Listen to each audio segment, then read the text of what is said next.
യേശുവേ ആരാധന ആരാധന ആരാധന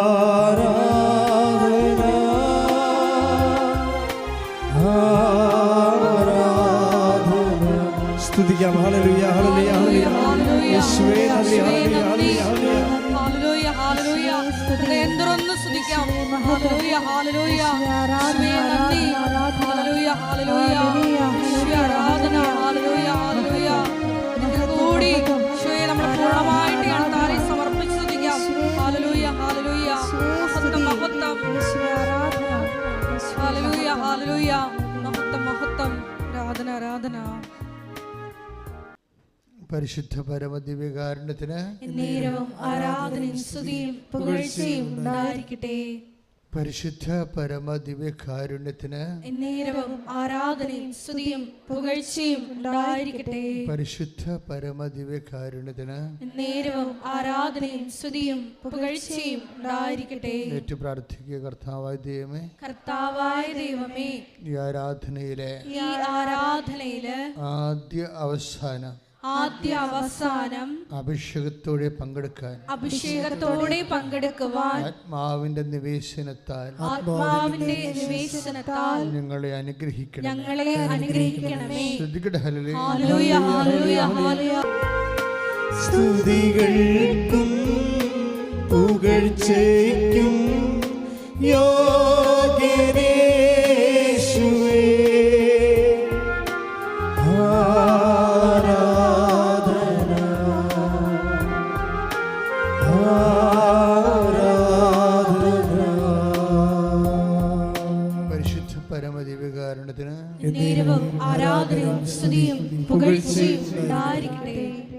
എൻ്റെ പ്രിയപ്പെട്ടവരെ, ഉടമ്പടി പുതുതായിട്ട് എടുക്കുന്നവർക്കും ഉടമ്പടി ദൈവ മനുഷ്യ ബന്ധത്തിൻ്റെ ഈ പുതിയ ജീവിതത്തിൽ പുരോഗമിക്കുന്നവർക്കുമാണ് ഈ ഉടമ്പടി ധ്യാനം ഉദ്ദേശിക്കുന്നത്. അതുകൊണ്ട് തന്നെ വളരെ ശ്രദ്ധയോടുകൂടി ഉടമ്പടി വർക്കൗട്ടാകാൻ വേണ്ടി അതിൻ്റെ ചില നോ ഹൗ, അതായത് ചില അറിവ് സൂത്രങ്ങൾ ആണ് ഈ ഉടമ്പടി ധ്യാനത്തിൻ്റെ സംക്ഷിപ്തം, അതിൻ്റെ ഉള്ളടക്കമെന്ന് പറയുന്നത്. ഉടമ്പടിയുടെ ഡൈനാമിസം അല്ലെങ്കിൽ mechanism, how to operate it, എങ്ങനെ ഇത് ഓപ്പറേറ്റ് ചെയ്യുമ്പോഴാണ് ഇതിൻ്റെ ഫുൾ ഇഫക്റ്റിലേക്ക് ഉടമ്പടി വരുന്നത്. ഉടമ്പടി എന്താണ് ബേസിക്കായിട്ട്, അങ്ങനെയുള്ള ഉടമ്പടി ജ്ഞാനങ്ങളാണ് ഉടമ്പടി ധ്യാനത്തിൻ്റെ അന്തസത്യം എന്ന് പറയുന്നത്. അതുകൊണ്ട് തന്നെ വളരെ നമ്മൾ മറ്റ് ശാസ്ത്രീയ പുസ്തകങ്ങൾ സൂക്ഷ്മതയോടെ സമീപിക്കുന്ന പോലെയാണ് ഉടമ്പടിയെ സമീപിക്കേണ്ടത്. ഇവിടെ ഇമോഷന് വലിയ പ്രാധാന്യമില്ല. നമുക്ക് പക്ഷേ ഉള്ളൊരു അവസ്ഥ, നമ്മൾ വൈകാരികമായ രീതിയിൽ ട്രെയിൻഡായിട്ടുള്ള ആൾക്കാരാണ്. 50 കൊല്ലം കരിസ്മാറ്റിസം ഇവിടെ ഡെവലപ്പ് ചെയ്ത് വന്നപ്പോൾ കരിസ്മാറ്റിസത്തിലും തന്നെയല്ല കാത്തലിക് പ്രേയേഴ്സിലുമൊക്കെ വൈകാരിക അംശമുണ്ട്. കരിസ്മാറ്റിസത്തിൽ കുറച്ചുകൂടി വൈകാരികതയ്ക്ക് മുൻകൈയുണ്ട്. അങ്ങനെ ഒരു ഫോർമാറ്റിലൂടെ ട്രെയിൻ ചെയ്യപ്പെട്ട ഒരു സമൂഹത്തെ പെട്ടെന്ന് ഡിഫോർമാറ്റ് ചെയ്തിട്ട് കറക്റ്റ് ഇൻ്റലക്ച്വൽ ആയിട്ടുള്ള ഒരു സ്പിരിച്വൽ ലൈഫിലേക്ക് കൊണ്ടുവരുന്നതിന് സാവകാശം വേണം. ഉടമ്പടി ഒരു ഇൻ്റലക്ച്വൽ ഇൻവെസ്റ്റ്മെൻറ്റാണ്, ബുദ്ധിപരമായ ഒരു നിക്ഷേപമാണ്. അവിടെ വൈകാരികതയ്ക്ക് വലിയ പ്രാധാന്യമില്ല. എന്നാൽ ഈ വൈകാരിക പ്രാധാന്യമില്ലെന്ന് ചോദിച്ചു കഴിഞ്ഞാൽ ഒരു ഇമോഷൻസിന് പ്രാധാന്യമില്ല. പക്ഷേ ലവ് അതിൻ്റെ ജെന്യുവിൻ തലങ്ങളിൽ ആണ് ഇവിടെ പ്രയോഗിക്കുന്നത്. സ്നേഹമാണ് ഉപയോഗിക്കുന്നത്. ഉടമ്പടിയിലെ സ്പിരിറ്റ് ലവ് ആണ്, ലവ് ഓഫ് ഗോഡാണ് ഇതിൻ്റെ സ്പിരിറ്റ്. പക്ഷേ അതിൻ്റെ ജെനുവിൻ ഫോമാണ്. എന്നുവെച്ചാൽ ആവശ്യമില്ലാത്ത, ഇപ്പോൾ നമുക്കറിയാമല്ലോ, ഒരു കേക്ക് അല്ലെങ്കിൽ ഒരു ഐസ്ക്രീം വാങ്ങിച്ചാൽ അതിൻ്റെ ക്രീമി ആയിട്ടുള്ള അവസ്ഥകൾക്ക് വലിയ വിറ്റാമിൻസ് ഒന്നുമില്ല, ഷുഗർ മാത്രമേ ഉള്ളൂ. അങ്ങനെയുള്ള ഒരു അവസ്ഥ ഉടമ്പടിക്കില്ല. ഉടമ്പടി എപ്പോഴും അതിൻ്റെ മിനറൽസിലേക്ക് പോവുകയാണ്. ഇതെങ്ങനെയാണ് ഇത് വർക്കൗട്ട് ചെയ്യണത്? നമ്മളുടെ വൈകാരികമായിട്ട് പ്രാർത്ഥിച്ചത് കൊണ്ട് ഉടമ്പടി റിസൾട്ട് ഉണ്ടാകത്തില്ല. അത് നമുക്ക് വികാരം കൊണ്ട് പ്രാർത്ഥിച്ചത് കൊണ്ട് ഉടമ്പടി റിസൾട്ടില്ല. ഇത് വളരെ കാൽക്കുലേറ്റ് ചെയ്ത് ഇൻവെസ്റ്റ് ചെയ്യാൻ പഠിക്കണം. ഇപ്പോൾ ഉദാഹരണത്തിന് ഉടമ്പടി എല്ലാം വർക്ക് ചെയ്യുന്ന ഒരു ഫോർമാറ്റ് ഗലാത്യർ 5:6 ഗലാത്യർ 5:6. അതായത് സ്നേഹത്താൽ പ്രവർത്തന നിരതമായ വിശ്വാസം. Take the word of God. സ്നേഹത്തിലൂടെ പ്രവർത്തന നിരതമായ വിശ്വാസമാണ് സുപ്രധാനം. സ്നേഹത്തിലൂടെ ഏറ്റു പറഞ്ഞേ, സ്നേഹത്തിലൂടെ പ്രവർത്തന നിരതമായ വിശ്വാസമാണ് സുപ്രധാനം. അപ്പൊ വിശ്വാസമാണ് സുപ്രധാനമെന്നല്ല പറയണത്. ഉടമ്പടിയിൽ വിശ്വാസമല്ല സുപ്രധാനം. അതാണൊരു വ്യത്യാസം. വിശ്വാസമാണ് സുപ്രധാനമെന്നാണ് നമ്മൾ പഠിച്ചിരിക്കുന്നത്. പക്ഷെ ഉടമ്പടിയിൽ വിശ്വാസമല്ല സുപ്രധാനം. പിന്നെ എന്താണ് സുപ്രധാനം? ഗലാത്യർ 5:6. അതായത് സ്നേഹത്താൽ പ്രവർത്തന നിരതമായ വിശ്വാസം. ഇപ്പം വിശ്വാസമാണ്, പക്ഷേ അത് പ്രവർത്തന നിരതമായിരിക്കുന്നത് ഔട്ട് ഓഫ് ലവ് ആണ്. ആരോട്? ദൈവത്തോട്, മനുഷ്യനോട്. ദൈവത്തോടും മനുഷ്യനോടുള്ള ഈ ലവ് ലെവലെ വർദ്ധിപ്പിക്കാൻ നമുക്ക് കഴിഞ്ഞാൽ ഉടമ്പടി അതിൻ്റെ റേറ്റിംഗ് വർദ്ധിക്കും. അതുകൊണ്ട് എന്താ പ്രോബ്ലം വെച്ച് കഴിഞ്ഞാൽ, ഇപ്പോൾ ഉടമ്പടി സ്നേഹത്താൽ പ്രവർത്തന നിരതമായ വിശ്വാസം. ഈ നിങ്ങളുടെ വിശ്വാസത്തിൻ്റെ അകത്ത് സ്നേഹത്താലാണ് പ്രവർത്തനം നിരതമാണെങ്കിൽ കാണുമ്പോൾ അറിയാൻ പറ്റുമത്. ഇതെല്ലാം ടാഞ്ചിബിളാണ്, കോൺക്രീറ്റായിട്ട് ടാഞ്ചിബിളാണ്. നിങ്ങളുടെ വിശ്വാസം സ്നേഹത്താലാണ് പ്രവർത്തന നിരതമെങ്കിൽ പെട്ടെന്ന് കണ്ടാൽ മനസ്സിലാകും. കാര്യം അതിൻ്റെ വേഗത കൂടിക്കൊണ്ടിരിക്കും, വേഗത കൂടും. അതിപ്പോൾ ഉദാഹരണത്തിന് ബൈബിളിലെല്ലാം പ്രത്യേകിച്ച് പുനരുത്ഥാനത്തോട് ബന്ധപ്പെട്ട വിഷയങ്ങളൊക്കെ പറയുമ്പോൾ പെട്ടെന്ന് ഈശോ വേഗതയെക്കുറിച്ച് സംസാരിക്കും. നമ്മൾ ബേസിക്കായിട്ട് ക്രിസ്ത്യൻസ് ഫെയ്ത്ത് എന്താണ്? കർത്താവിൻ്റെ പുനരുത്ഥാനത്തിന് സാക്ഷ്യം വഹിക്കുന്നതാണ്. നമ്മുടെ എല്ലാ ആക്ഷൻസും നമുക്ക് ഉണ്ടാകുന്ന ഓരോ പ്രവർത്തനങ്ങൾ നമുക്കൊരു കേവല പ്രവർത്തനമില്ല. ഇപ്പോൾ റോട്ടറി ക്ലബ്ബ് കണ്ണട കൊടുക്കുന്നുണ്ട്, ക്യാമ്പ് നടത്തുന്നുണ്ട്. ഇല്ല, ഓരോരോ മതക്കാരും ഓരോരോ പ്രസ്ഥാനക്കാരും ഓരോരോ സൽപ്രവൃത്തികൾ ചെയ്യുന്നുണ്ട്. പക്ഷേ അതിൽ തന്നെയാണ് ആ വർക്ക് കോൺസെൻട്രേറ്റ് ചെയ്തിരിക്കുന്നത്. പക്ഷെ നമ്മളുടെ വർക്ക് ആ work for the sake of വർക്കിങ്ങിൽ കോൺസെൻട്രേറ്റ് ചെയ്യുന്നില്ല. അത് ക്രിസ്തുവിൻ്റെ പുനരുത്ഥാനത്തിൻ്റെ സാക്ഷ്യമായിട്ടാണ് നമുക്ക് വർക്ക് വരുന്നത്. പറഞ്ഞ മനസ്സിലായില്ലേ? ക്രിസ്തുവിൻ്റെ പുനരുത്ഥാനത്തിൻ്റെ സാക്ഷ്യമായിട്ടാണ് വരുന്നത്. ഇപ്പം നിങ്ങളൊരു വർക്ക് ചെയ്യുമ്പോൾ രോഗികളെ പോയി കാണുന്നു. ഉടമ്പടിയിൽ അങ്ങനെ കുറേ വർക്കില്ലേ? ഉടമ്പടി മുഴുവനും വർക്കാണല്ലോ. നിങ്ങളൊരു വർക്ക് ചെയ്യുമ്പോൾ നിങ്ങളോട് തന്നെ ചോദിക്കേണ്ട ഒരു ചോദ്യമുണ്ട്. എന്താണ്? ഞാനിത് ചെയ്യുന്നത് ഉടമ്പടിയുടെ പ്രീകൺസ്റ്റിറ്റ്യൂട്ട് സാറ്റിസ്ഫാക്ഷൻ ആണോ, അതിൻ്റെ ഒരു ആവശ്യം നിറവേറ്റുകയാണോ, അതോ എൻ്റെ കർത്താവ് ഉയർത്തെഴുന്നേറ്റു എന്നുള്ളതിന് ഞാൻ സാക്ഷ്യം വഹിക്കുകയാണോ? ഇത് തമ്മിൽ തിരിച്ച് എൻ്റെ കർത്താവ് ഉയർത്തെഴുന്നേറ്റു എന്നുള്ളതിന് ഞാൻ സാക്ഷ്യം വഹിക്കുകയാണോ, അതോ ഉടമ്പടി ആലപ്പുഴപ്പോൾ എടുത്തത് കാരണം അതിൻ്റെ ബേസിക്കായിട്ട് ഞാൻ കുറച്ച് കാര്യങ്ങൾ ചെയ്ത് തീർക്കുകയാണോ എന്ന് ഈ ചോദ്യത്തിന് നിങ്ങൾ മറുപടി പറയേണ്ടി വരും. അപ്പോൾ എൻ്റെ കർത്താവ് ഉയർത്തെഴുന്നേറ്റു എന്നുള്ളതിന് ഞാൻ സാക്ഷ്യം വഹിക്കുകയാണ് എന്നാണ് കറക്റ്റ് ഉത്തരം. പക്ഷേ അതിൻ്റെ പ്രോബ്ലം എന്ന് പറയണത് അങ്ങനെ സാക്ഷ്യം വഹിക്കുന്നവരെ കണ്ടാൽ അറിയാൻ പറ്റും. നിങ്ങളിങ്ങനെ പറഞ്ഞ് പ്രഖ്യാപിച്ചിട്ട് കാര്യമില്ല. ഞാൻ എൻ്റെ കർത്താവിനെ സാക്ഷ്യം വഹിക്കാൻ വേണ്ടിയാണ് രോഗികളെ പോയി കാണുന്നത്, പരസ്യമൊക്കെ ഈ പ്രവർത്തനങ്ങൾ ചെയ്യണതെന്ന് പറയാം നമുക്ക്. പക്ഷേ അത് മിക്കവാറും അക്കൗണ്ടബിൾ ആകത്തില്ല. അക്കൗണ്ടബിൾ ആണെങ്കിൽ അതിൻ്റെ ഒരു സ്പീഡുണ്ട്. പറഞ്ഞ മനസ്സിലായി, പുനരുദ്ധാനവും സ്പീഡും തമ്മിലാണ് ബന്ധപ്പെട്ടിരിക്കുന്നത്. ഇത് ഭയങ്കര സീരിയസ് വിഷയമാണ്. പുനരുദ്ധാനത്തിനാണ് നീ സാക്ഷ്യം വഹിക്കണമെങ്കിൽ അതിൻ്റെ പ്രിസ്ക്രൈബ്ഡ് സ്പീഡുണ്ട്. കാരണം പുനരുദ്ധാനം എല്ലാം സ്പീഡാണ് നടക്കുന്നത്. ഇപ്പം നമുക്ക് ഉദാഹരണത്തിന് സാക്ഷ്യമാണ്, പുനരുദ്ധാനത്തിൻ്റെ സാക്ഷ്യം അപ്പോസ്തലന്മാർ സ്പീഡിലാണ് ചെയ്യണത്. അല്ലാതെ ആക്കാനും വേണ്ടി ഒക്കാനിക്കണ പോലെ ഒക്കുമ്പോൾ ഒക്കട്ടെ എന്നും പറഞ്ഞ് മഴയും മാറി വെയിലും വരട്ടെ, വെയിൽ മാറി മഞ്ഞ് വരട്ടെ, മഞ്ഞ് പോകുമ്പോൾ ശരീരം നാടൊന്ന് ചൂടാകട്ടെ, ഇങ്ങനെ ഓരോരോ വകുപ്പ് പറഞ്ഞിട്ട് അറച്ചറച്ച് നിൽക്കുന്ന ആൾക്കാരില്ലേ. You are not actually witnessing the resurrection of Jesus. അത് you must know by no means.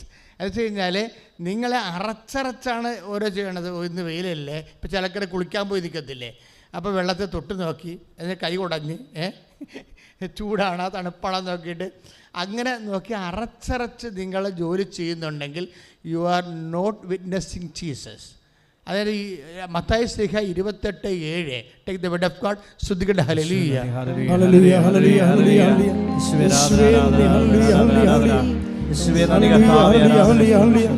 Mathai 28:7 അവൻ കിടന്ന സ്ഥലം വന്ന് കാണുവിൻ. വേഗം പോയി അവൻ്റെ ശിഷ്യന്മാരോട് അവൻ മരിച്ചവരുടെ ഇടയിൽ നിന്ന് ഉയർപ്പിക്കപ്പെട്ടെന്നും നിങ്ങൾക്ക് മുമ്പേ ഗലീലയിലേക്ക് പോകുന്നെന്നും അവിടെ വെച്ച് നിങ്ങൾ അവനെ കാണുമെന്നും പറയുവിൻ. Praise the Lord. Praise the Lord. ഹല്ലേലൂയ ഹല്ലേലൂയ. അപ്പോൾ എന്താ ആ വചനം ഒന്ന് വായിച്ചേ, മത്തായി ശ്ലീഹ 28:7 ഒന്ന് വായിച്ചേ. അവൻ കിടന്ന സ്ഥലം വന്നു കാണുവിൻ. ഒന്നേറ്റ് പറഞ്ഞ അവൻ വന്ന സ്ഥലം വന്ന് കാണുവിൻ. വേഗം പോയി അവന്റെ ശിഷ്യന്മാരോട് അവൻ മരിച്ചവരുടെ ഇടയിൽ നിന്ന് ഉയർപ്പിക്കപ്പെട്ടെന്നും നിങ്ങൾക്ക് മുമ്പേ ഗലീലയിലേക്ക് പോകുന്നെന്നും അവിടെ വെച്ച് നിങ്ങൾ അവനെ കാണുമെന്നും പറയുവിൻ. അപ്പോൾ എന്താ പ്രശ്നം വെച്ച് കഴിഞ്ഞാൽ യേശു സ്പീഡിലാണ് പോണത്. കാര്യം നിങ്ങൾക്ക് മുമ്പേ പോകുമെന്നല്ല പറഞ്ഞിരിക്കുന്നത്. അപ്പോൾ യേശു ഒരു സ്പീഡ് കീപ്പ് ചെയ്യുന്നുണ്ട്, നിങ്ങൾക്ക് മുമ്പേ പോകും. പക്ഷേ അതിനോട് കോമ്പറ്റീറ്റീവായിട്ടൊരു സ്പീഡ് നമ്മൾ കീപ്പ് ചെയ്യുന്നതാണ് പറയണത്. പുനരുദ്ധാനത്തിൻ്റെ സ്പീഡ് അതാണ്.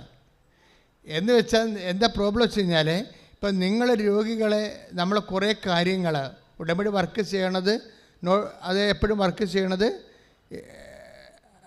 പ്രവർത്തനങ്ങളിലൂടെയാണ്, അല്ലാതെ ചൊല്ലലിലൂടെയല്ല.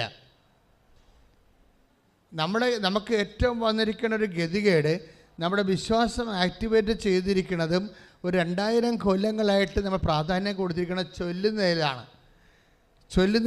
ഇതിൻ്റെ ഔട്ട്പുട്ട് കുറയാനുള്ള കാരണം അതാണ്. അതായത് ഇതിനൊരു മിനിമം സ്പീഡുണ്ട്, അതുപോലെ തന്നെ അതിൻ്റെ ഒരു കറസ്പോണ്ടിങ് ആക്ഷനുണ്ട്.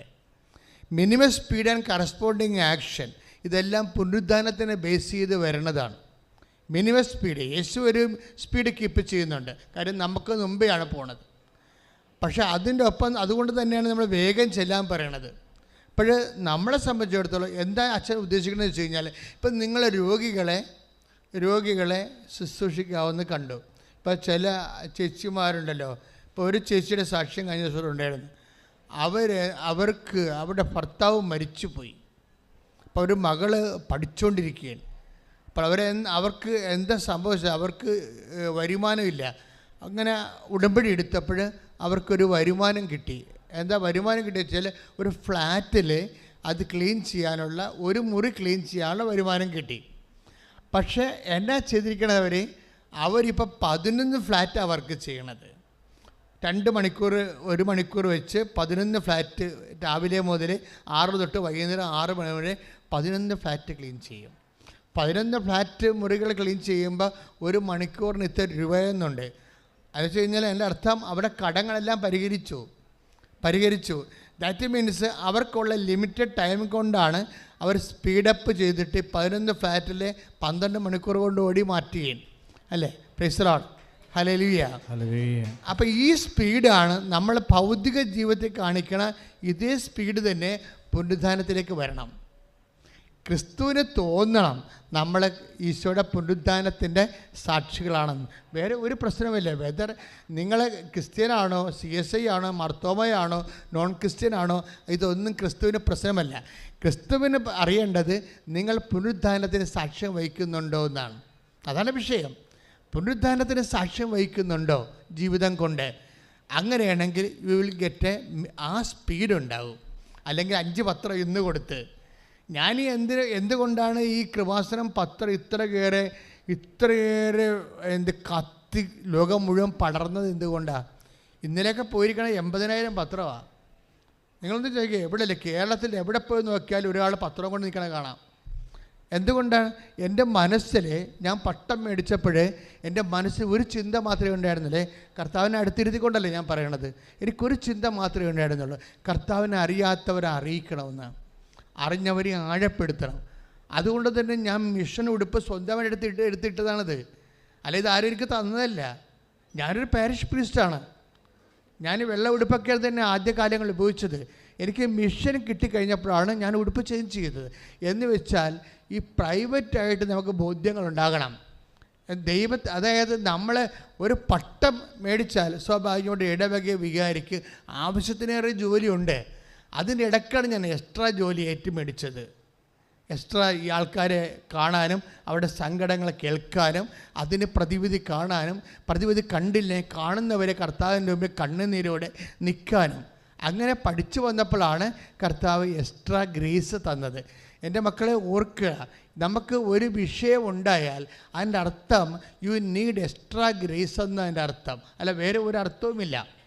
നിനക്ക് കടമാകാം, രോഗമാകാം, അല്ലെങ്കിൽ വേറെ എന്തെങ്കിലും തരത്തിലുള്ള ഒരു ഈടറവാകാം. ദാറ്റ് മീൻസ് അത് നിന്നോട് പറയണത് you need extra power, extra grace എന്നാണ്. അങ്ങനെയാണെങ്കിൽ പിന്നെ ആ വഴി അന്വേഷിച്ചാൽ മതി, വേറെ ഒന്നും അന്വേഷിക്കേണ്ട കാര്യമില്ല. നിനക്കൊരു പുതിയ ഉത്തരവാദിത്തം വന്നു കഴിഞ്ഞാൽ അതിൻ്റെ അർത്ഥം യു നീഡ് എക്സ്ട്രാ ഗ്രേസ്, അത്രയേ ഉള്ളൂ, വേറെ ഒന്നുമില്ല. കർത്താവിൻ്റെ രീതിയാണെങ്കിൽ നമുക്ക് ഈ മലയാളിക്ക് എന്നാ പറ്റിയെന്നറിയാവോ? മലയാളിക്ക് പറ്റുന്ന മലയാളികളുടെ ജനിതകമായ കുറേ പ്രശ്നങ്ങളുണ്ട്. മലയാളിയുടെ ജനിതകമായ കുറേ തകരാറുണ്ട്. കാര്യം മലയാളി ആധ്യാത്മമായിട്ട് വളരാൻ ഭയങ്കര പാടാണ്. അഥവാ ഇന്നിപ്പോൾ വിശുദ്ധന്മാരൊക്കെ ഇപ്പോൾ ഒത്തിരി ഉണ്ടാകുന്നുണ്ടെങ്കിൽ ക്വാളിറ്റേറ്റീവ്ലി കുറവാണ്. ഞാൻ ഇവരാരും അവരുടെ ക്വാളിറ്റിയെക്കുറിച്ച് അത്രയ്ക്ക് എനിക്ക് ധാരണ ഇല്ലാത്ത ഒരാളാണ്. കാര്യം അതായത് 2000 വർഷം ഇവിടെ സഭ ജീവിക്കുമ്പോൾ ഇപ്പോഴുണ്ടായിരിക്കുന്ന വിശുദ്ധന്മാരുടെ ക്വാളിറ്റി ഉണ്ടായാൽ പോരാ. അതാണ് വിഷയം. കാര്യം വെച്ച് കഴിഞ്ഞാൽ ഇപ്പോൾ ദേവസഹായം പിള്ളയുടെ ആ ക്വാളിറ്റി 10-50 കൊല്ലം സഭയിൽ സന്യാസ ജീവിതം നടത്തിയ അവർക്കില്ല. അതെന്താണ്? അത് ചോദ്യം മറുപടി പറയേണ്ടതാണ്. ദേവസഹായം പിള്ള 1 കൊല്ലം കൊണ്ടുണ്ടാക്കിയ ആ കൃപ എന്ന് പറയണതും ആ രക്തസാക്ഷ്യത്തിന് വേണ്ടി അദ്ദേഹത്തിന് കൊടുത്തിരിക്കുന്ന അദ്ദേഹത്തിന് ലഭിച്ച സാഹചര്യത്തോട് അദ്ദേഹം മീനിങ് റെസ്പോണ്ട് ചെയ്തുകൊണ്ട് നേടിയെടുത്ത കൃപ 50 കൊല്ലം സന്യാസ ജീവിതം, സമർപ്പണ ജീവിതം ജീവിച്ച മറ്റു വിശുദ്ധന്മാർക്കുണ്ടോ എന്നുള്ളത് സഭ ചിന്തിക്കേണ്ട കാര്യമാണ്. ഞാൻ അതിനെക്കുറിച്ച് അഭിപ്രായം പറയണില്ല. പക്ഷേ അഭിപ്രായം ഇന്നല്ലെങ്കിൽ നാളെ സഭയ്ക്ക് പറയേണ്ടി വരും. എന്താ പ്രശ്നം എന്ന്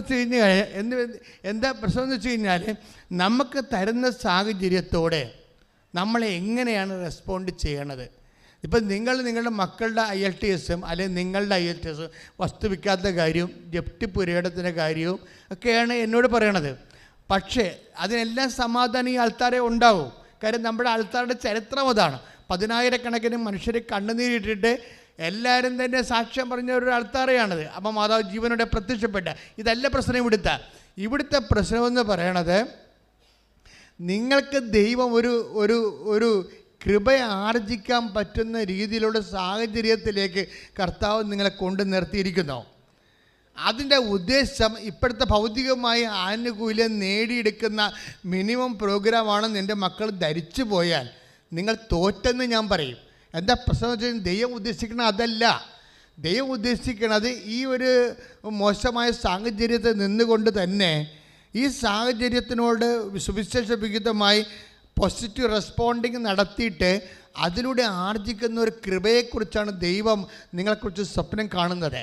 അതുകൊണ്ട് ദൈവം ആഗ്രഹിക്കുന്നത് ക്യാഷ് ആൻഡ് കൈൻഡ് ബ്ലെസ്സിങ്സ് അല്ല, ദൈവത്തിൻ്റെ കൃപയാകുന്ന ശക്തി തന്നെയാണ്. ശ്രദ്ധിക്കട്ടെ. ഹല്ലേലൂയ. പ്രതിസന്ധി ഘട്ടങ്ങൾ വരുമ്പോൾ അത് നിന്റെ കൃപ വന്ന് നിറയാനുള്ള സാഹചര്യമാണെന്ന് തിരിച്ചറിയാനുള്ള കൃപ നിങ്ങളുടെ മക്കൾക്ക് പ്രദാനം ചെയ്യണമേ. ഹല്ലേലൂയ, ഹല്ലേലൂയ, ആരാധന, ഹല്ലേലൂയ. നമ്മൾ സംസാരിച്ചുകൊണ്ടിരിക്കുന്ന വിഷയം പുനരുദ്ധാനത്തിൻ്റെ സാക്ഷ്യത്തിൻ്റെ മോഡാണ്. പുനരുദ്ധാനത്തിനാണ് നിങ്ങൾ സാക്ഷ്യം നൽകുന്നതെങ്കിൽ ഉടമ്പടിയിലൂടെ നിങ്ങൾ ഏറ്റെടുത്തിരിക്കുന്ന ഓരോ ദൗത്യത്തിനും അത് പുനരുദ്ധാനത്തിൻ്റെ സാക്ഷ്യത്തിൻ്റെ ആണ് അതിൻ്റെ ലക്ഷ്യം, ആത്യന്തികമായ ലക്ഷ്യമെങ്കിൽ it must keep a minimum speed. അതിനൊരു സ്പീഡ് കീപ്പ് ചെയ്യണം. മനസ്സിലായില്ലേ? എന്താ കാര്യം വെച്ച് കഴിഞ്ഞാൽ ഇപ്പം മരിയ സ്പിരിച്വാലിറ്റി ആയാലും ഇപ്പം അമ്മയായാലും നമുക്കറിയാം ഒരു സ്പീഡ് കീപ്പ് ചെയ്യുന്നുണ്ട്. അമ്മയായാലും കാര്യം ഇതിനൊരു അതറിയണമെങ്കിലേ ഇപ്പം ലുക്കാൻ്റെ സുവിശേഷമില്ലേ 1:39 എടുത്ത് ശ്രുതികട്ടെ. ഹല്ലേലൂയ.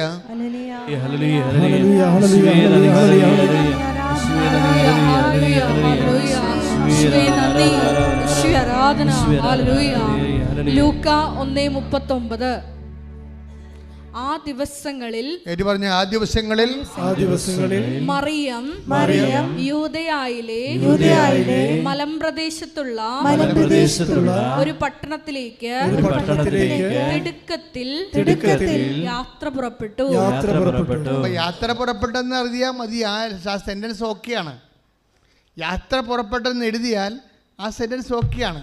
പക്ഷേ സുവിശേഷത്തെ സംബന്ധിച്ചിടത്തോളം അതെഴുതിയ പരിശുദ്ധാത്മാവിനെ സംബന്ധിച്ചിടത്തോളം ആ സെന്റൻസ് ഓക്കെ ആണെങ്കിൽ തിടുക്കത്തിൽ എന്ന് കൂട്ടിച്ചേർക്കണം. കൈയിടിച്ച് കർത്താവിനെ സ്തുതികളെ.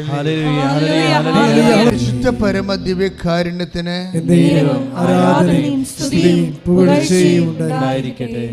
ഒരു സാക്ഷിയുടെ സ്പീഡ് മോഡ് കണ്ടില്ലേ?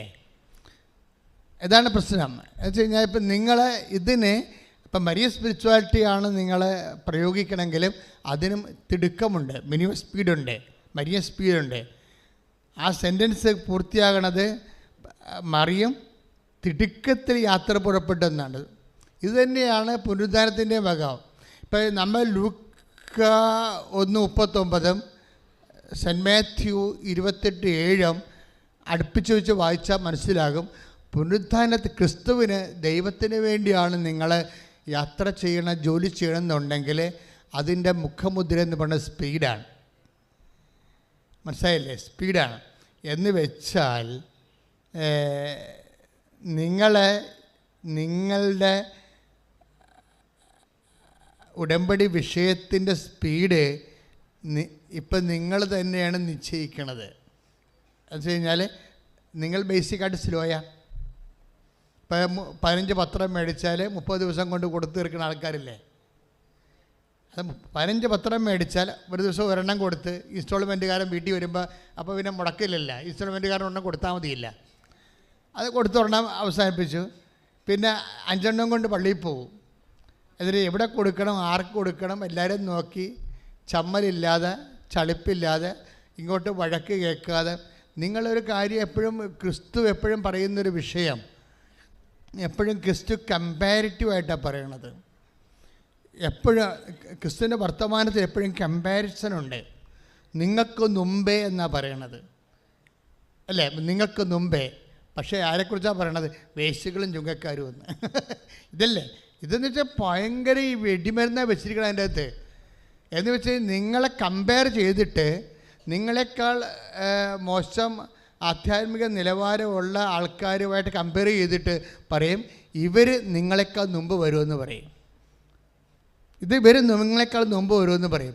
അതായത് ഇവിടെ എവിടെയൊക്കെ ദൈവത്തിൻ്റെ മൈൻഡ് സെറ്റിൽ ഒരു കോമ്പറ്റീഷൻ വെച്ചിട്ടുണ്ട്, താരതമ്യം വെച്ചിട്ടുണ്ട്. ഈ താരതമ്യം എന്തുകൊണ്ട് വെച്ചിരിക്കണത്?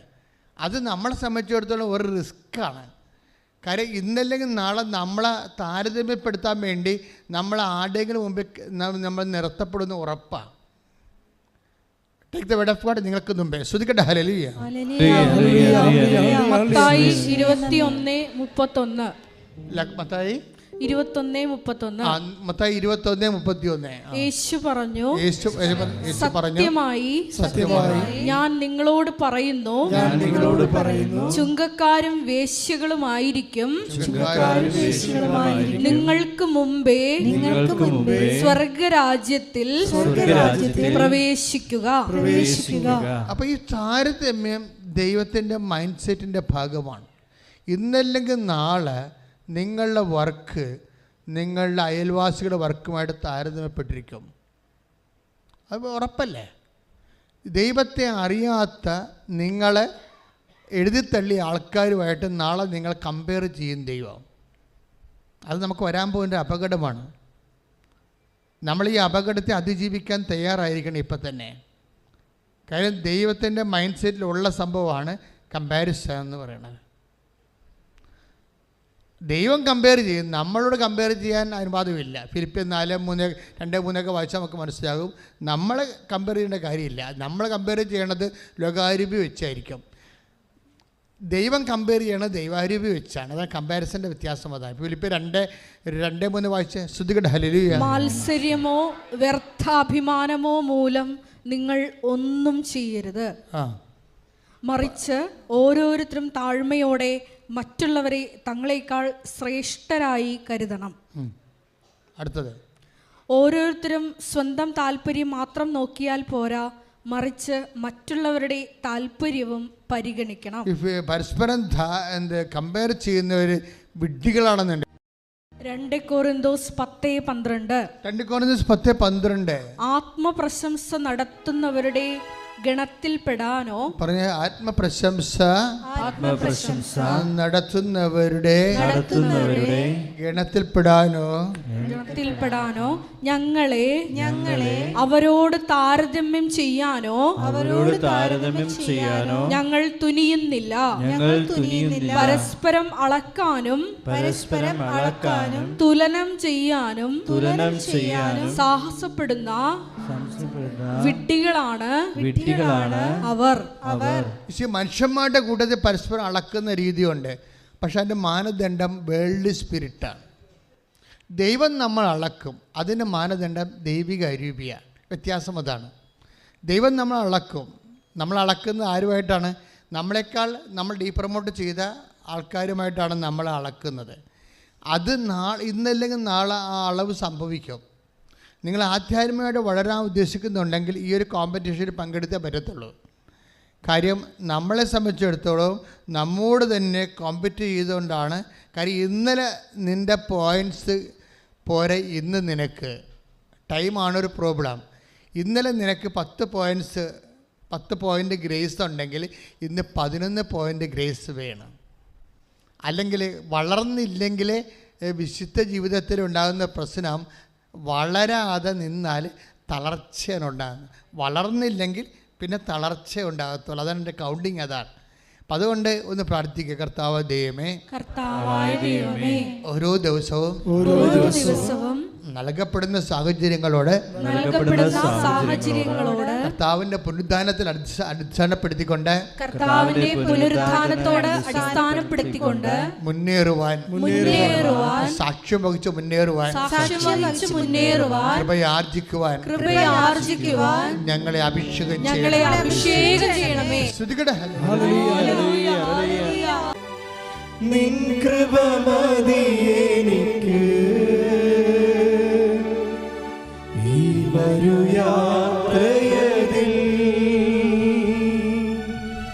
തിരുകൃപ മതി എനിക്ക് ഈ വരുയാത്രയതിൽ, തിരുകൃപ മതി എനിക്ക്. നമ്മൾ തിരിച്ചു വരികയാണ്. കാര്യം നമ്മൾ ഇപ്പം എന്താണ് പരിശുദ്ധാത്മാവ് നമുക്ക് വ്യാഖ്യാനിച്ച് വിളമ്പിത്തരണമെന്ന് ചോദിച്ചാൽ, നമ്മൾ ഉടമ്പടി വിഹിതമായ എല്ലാ പ്രവർത്തനങ്ങൾക്കും അതിൻ്റെ മിനിമം സ്പീഡുണ്ട്. ക്ലിയർ അല്ലേ? ഇല്ലേ? രോഗികളെ ഇപ്പം നിങ്ങൾ വിചാരിക്കും ഈ മാസം അല്ലേ നമ്മൾ ഉടമ്പടി എടുത്തിരിക്കണത്. അപ്പോൾ ഈ രോഗികളെ പോയി കാണുന്നത് ഈ മാസത്തിനുള്ളിൽ എപ്പോഴെങ്കിലും മതിയല്ലോ. എന്ന് നിശ്ചയിച്ചാൽ നിങ്ങൾ നിങ്ങളുടെ സ്പീഡ് നിശ്ചയിക്കും. മനസ്സിലായി? പിന്നെ നിങ്ങൾ ദൈവത്തോട് സ്പീഡാകണമെന്ന് പറഞ്ഞൊരു കഥയില്ലല്ലോ. ഉടമ്പടി സ്പീഡിൻ്റെ പ്രാർത്ഥനയാണ്. ഉടമ്പടിയുടെ സ്പീഡെന്ന് പറയണത് നമുക്ക് സത്യം പറഞ്ഞാലേ, ഞാൻ നിങ്ങളോട് പറയുമ്പോൾ നിങ്ങൾ എന്തുമാത്രം ആൾക്കാർ വിശ്വസിച്ചിട്ടുണ്ടെന്ന് എനിക്കറിയത്തില്ല. ഈ ലൈറ്റ് അക്കാൻ്റെ പേർ റിക്വസ്റ്റ് തുടങ്ങിയില്ലേ 2015 ഉടമ്പടിക്ക് മുമ്പേ അഗ്നി നക്ഷത്രം ഉദിച്ച പോലെ ഉദിച്ച സാധനമാണ് ലൈറ്റ് അക്കാൻ്റെ പേർ റിക്വസ്റ്റ്. അന്ന് അമ്മ എന്നോട് പറഞ്ഞത്, ലൈറ്റ് അക്കാൻ്റെ പേർ റിക്വസ്റ്റ് ഇന്ത്യയിൽ ലോകത്തിൽ എവിടെ ഇരുന്ന് വേണ്ടും, ഏത് അന്റാർട്ടിക്കയിൽ ഇരുന്നും കൃപാസനത്തെ പ്രത്യക്ഷപ്പെട്ട മാതാവിൻ്റെ മുമ്പിൽ നിങ്ങൾക്ക് തീർത്തെളിക്കാൻ പറ്റും. അങ്ങനെ ഒരു ഫോർമുല എനിക്ക് അതിൻ്റെ അകത്ത് അത്ഭുതം സംഭവിച്ചെന്ന് പറയണത്, കമ്പ്യൂട്ടറിനെക്കുറിച്ച് അത്രയ്ക്ക് ജ്ഞാനമില്ലാത്ത എനിക്കാണ് ആ ലിങ്ക് കിട്ടിയത്. ആരും എനിക്ക് തന്നതല്ല. ഞാനിങ്ങനെ ചുമ്മാ കമ്പ്യൂട്ടർ നോക്കിയിരുന്ന സമയത്ത് ഓരോ സാധനം ഇങ്ങനെ ചെക്ക് നോക്കുന്ന സമയത്ത് പെട്ടെന്ന് ഈ ലിങ്ക് കിട്ടി.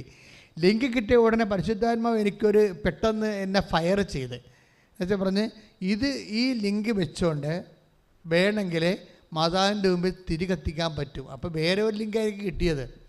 ഞാൻ കമ്പ്യൂട്ടർ എഞ്ചിനീയറിനെ ഉടനെ എമർജൻസി ആയിട്ട് വിളിച്ചിട്ട് പറഞ്ഞു, ഈ ലിങ്ക് നിങ്ങൾ ഉപയോഗിച്ചുകൊണ്ട് ഇതൊരു വെബ്സൈറ്റ് ഡിസൈൻ ചെയ്തിട്ട് ലോകത്ത് എവിടെ ഇരുന്നും മാതാവിൻ്റെ മുമ്പിൽ അവിടെ സങ്കടം പറഞ്ഞ്, എല്ലാവർക്കും ആലപ്പുഴ വരാനും കൃപാസനത്തിൽ വരാൻ പറ്റത്തില്ല.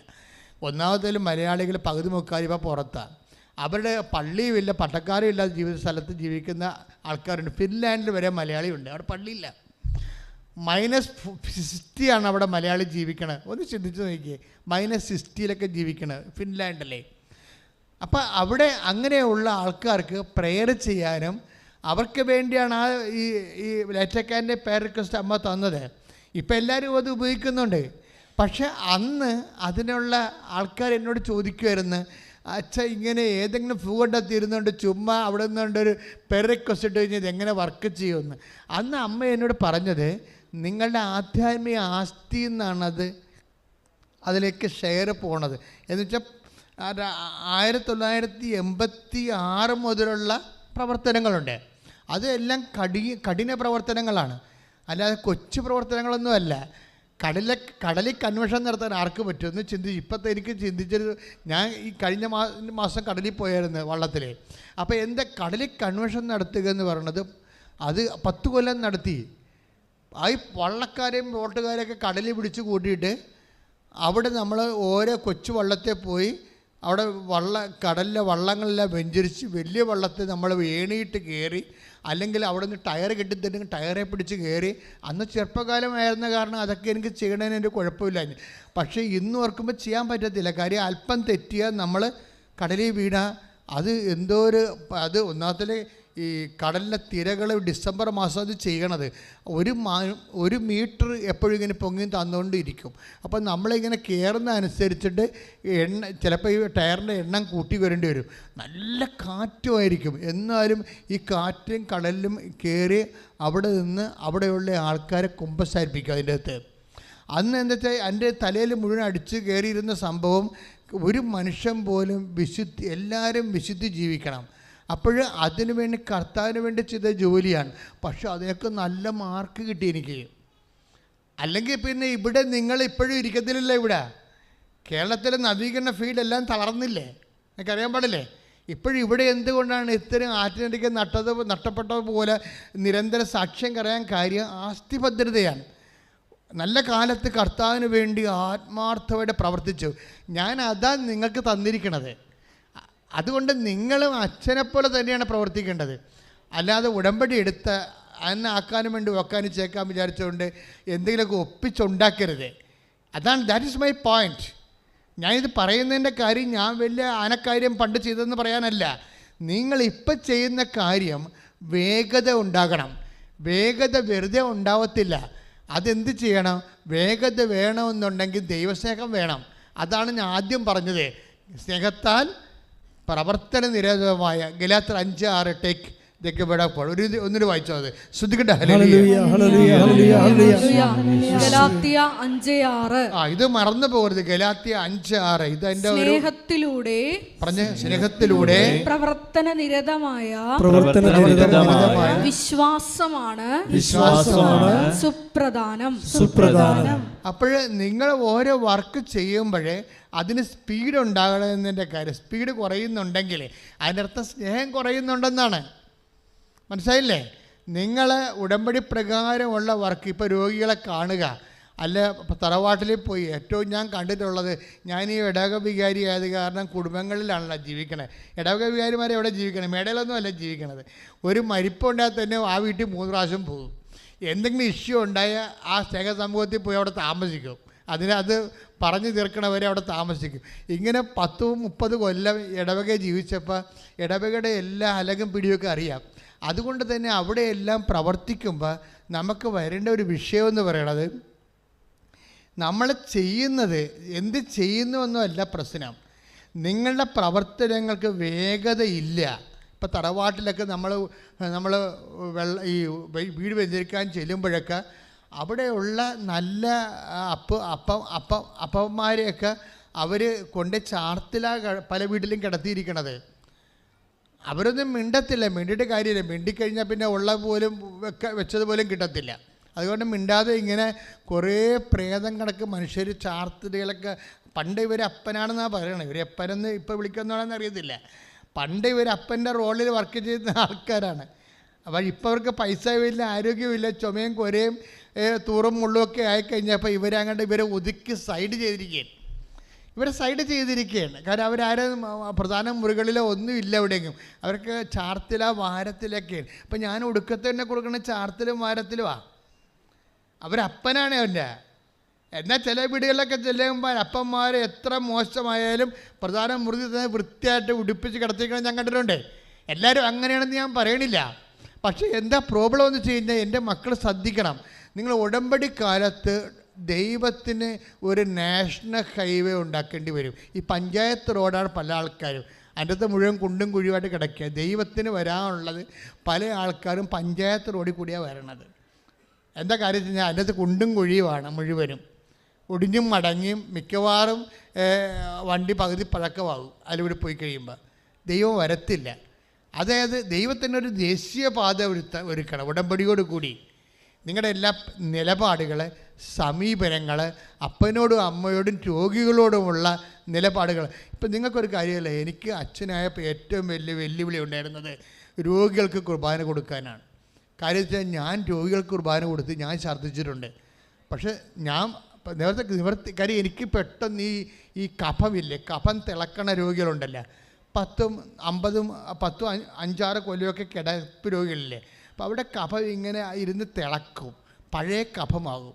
അപ്പോൾ അവരുടെ വായിലല്ലേ കുർബാന കൊടുക്കേണ്ടത്.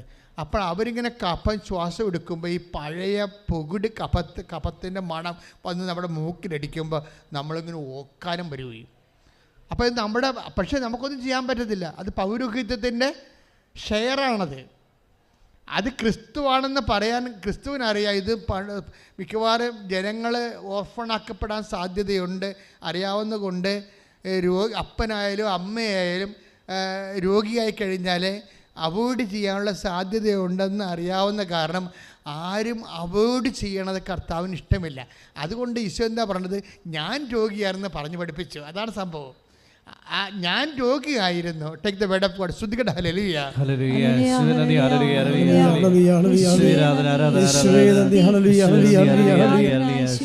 ഹല്ലേലൂയ ഹല്ലേലൂയ. മത്തായി 25:36. മത്തായി 25:36. ഞാൻ രോഗിയായിരുന്നു, നിങ്ങൾ എന്നെ സന്ദർശിച്ചു. Praise the Lord. അതാണ് സംഭവം.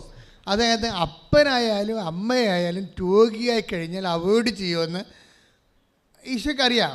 അതുകൊണ്ട് അപ്പനല്ല ആരായാലും ഒരു രോഗി, അപരിചിതനായ രോഗിയായ പോലും അവോയ്ഡ് ചെയ്യപ്പെടരുത്. ഇത് ഈശോയുടെ ദിവ്യത്വത്തിൻ്റെ ഒരു തിളക്കമാണിത്. നമ്മൾ ഈശോയുടെ ദിവ്യത്വത്തിലേക്ക്, ലോകത്ത് കുറേ ദൈവങ്ങളുടെ പേരിൽ കുറേ വേഷങ്ങളില്ലേ, അതൊക്കെ നോക്കുമ്പോൾ ഈശോയിലേക്ക് വരുമ്പോൾ നമ്മൾ ഞെട്ടിപ്പോണതാണ്. ദൈവികമായ ആന്തരികതയാണ്. ദൈവിക ആന്തരികതയാണ്. എന്ന് വെച്ച് കഴിഞ്ഞാൽ അപരിചിതനായ രോഗിയായാൽ പോലും സംരക്ഷിക്കപ്പെടുമെന്നുള്ളത് ദൈവത്തിൻ്റെ സ്നേഹ മനസ്സാണ്. കൈയെട്ടിച്ച് കർത്താനല്ലേ.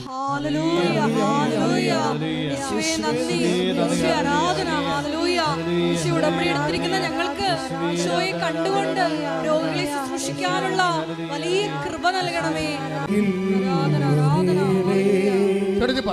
സദയം തുടേ സുഖമായിടും എൻ്റെ ഉള്ളം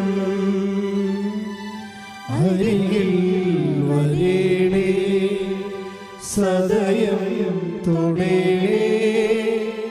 സുഖമായിടും എൻ്റെ ഉള്ളം.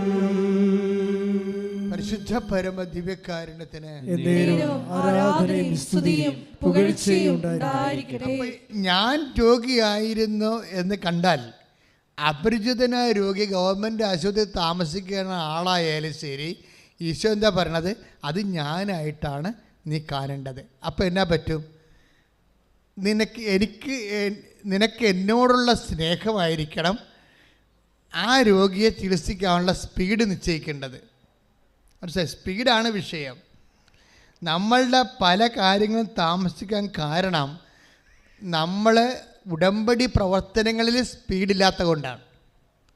ഉടമ്പടി പ്രവർത്തനങ്ങളിൽ നമ്മൾ നാളത്തേക്ക് മാറ്റി വെക്കും. ഓരോ കാര്യവും അത് നാളെ ചെയ്യാം, അടുത്ത ആഴ്ച ചെയ്യാം, എപ്പോഴും ചെയ്താൽ മതിയല്ല, ഈ മാസം ചെയ്താൽ മതിയല്ലോ എന്ന് വരുമ്പോൾ എന്താ പ്രശ്നം വെച്ച് കഴിഞ്ഞാൽ അങ്ങനെ ഒരു ഫോർമാറ്റാണ് നിനക്കുള്ളെങ്കിൽ അത് ശരിക്കും പറഞ്ഞാൽ മാനുഷികമായ ഒരു രീതിയിലാണ് നിങ്ങൾ യേശുവിനെ കാണുന്നത്. അപ്പോസ്തലന്മാർ ഒരു കാലത്ത് മാനുഷികമായ രീതിയിലാണ് യേശുവിനെ കണ്ടത്. പിന്നീട് തെറ്റ് മനസ്സിലായപ്പോൾ പൗലോസ് പറയും, ഞങ്ങളിനി ഒരിക്കലും മാനുഷികമായ രീതിയിൽ യേശുവിനെ കാണത്തില്ല. Take the word of God. മാനുഷികമായ രീതിയിൽ ശ്രദ്ധിക്കട്ടെ. സദയം തുടേ സുഖമായിടും എൻ്റെ ഉള്ളം അരികിൽ വരേണേ സദയം തുടേ സുഖമായിടും എൻ്റെ ഉള്ളം അരികിൽ വരേണേ സദയം തുടേ സുഖമായിടും എൻ്റെ ഉള്ളം അരികിൽ വരേണേ സദയം തുടേ സുഖമായിടും എൻ്റെ ഉള്ളം. വായിച്ചോളൂ. 2 കൊരിന്തോസ് 5:16. അതിനാൽ ഇപ്പോൾ മുതൽ ഞങ്ങൾ ആരെയും മാനുഷികമായ കാഴ്ചപ്പാടിൽ വീക്ഷിക്കുന്നില്ല. ഒരിക്കൽ ശ്രദ്ധിക്കട്ടെ. അതായത് എന്താ പറയണത്? നമ്മൾ ഒരു സ്വാഭാവികമായ ആദ്യ ഘട്ടത്തിൽ ആൾക്കാരെ വീക്ഷിക്കുന്നത് മാനുഷികമായ കാഴ്ചപ്പാടിലാണ്. രോഗികളെ രോഗികളായിട്ടും ഓരോരോ നിൻ്റെ ജാതി അല്ലാത്തവരെ മറ്റു ജാതിക്കാരെ ആ ജാതിക്കാരായിട്ടും ഈ രീതി മാനുഷികമായിട്ടാണ് ജനങ്ങളെ കാണുന്നത്. പക്ഷെ ക്രിസ്തുവിനെ നീ സ്വീകരിച്ചാൽ പിന്നെ മാനുഷിക വീക്ഷണം അസ്തമിക്കണം. മനസ്സിലായില്ലേ? വായിച്ചോളൂ. അതിനാൽ ഇപ്പോൾ മുതൽ ഞങ്ങൾ ആരെയും മാനുഷികമായ കാഴ്ചപ്പാടിൽ വീക്ഷിക്കുന്നില്ല. അതിനാൽ ഇപ്പോൾ മുതൽ ഞങ്ങൾ ആരെയും മാനുഷികമായ കാഴ്ചപ്പാടിൽ വീക്ഷിക്കുന്നില്ല.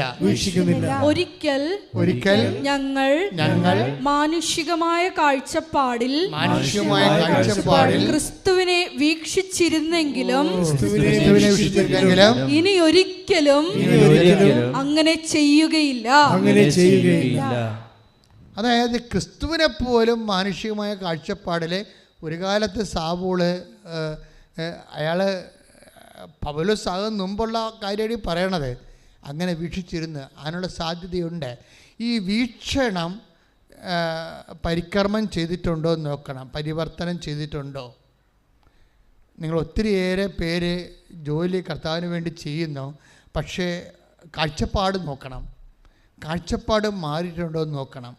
ക്രിസ്തുവിനെ ദൈവികമായ കാഴ്ചപ്പാടിൽ വീക്ഷിച്ചാൽ മാത്രമേ കർത്താവിൻ്റെ വചനങ്ങളെ ദൈവവചനമായിട്ട് മനസ്സിലാകത്തുള്ളൂ, അല്ലെങ്കിൽ കർത്താവിൻ്റെ വചനത്തെ മാനുഷിക വചനമായിട്ട് മനസ്സിലാകത്തുള്ളൂ. മനസ്സിലായില്ലേ? ഇവിടെ ഈ യുക്തിവാദികൾ എന്താ ചെയ്യണത്? കർത്താവിൻ്റെ വചനത്തെ മാനുഷിക വചനമായിട്ടാണ് കാണുന്നത്. ഈശോയെ ദൈവമായിട്ട് കാണാത്ത എല്ലാ ആൾക്കാരും ദൈവവചനത്തെ മനുഷ്യൻ്റെ വചനമായിട്ടാണ് കാണുന്നത്.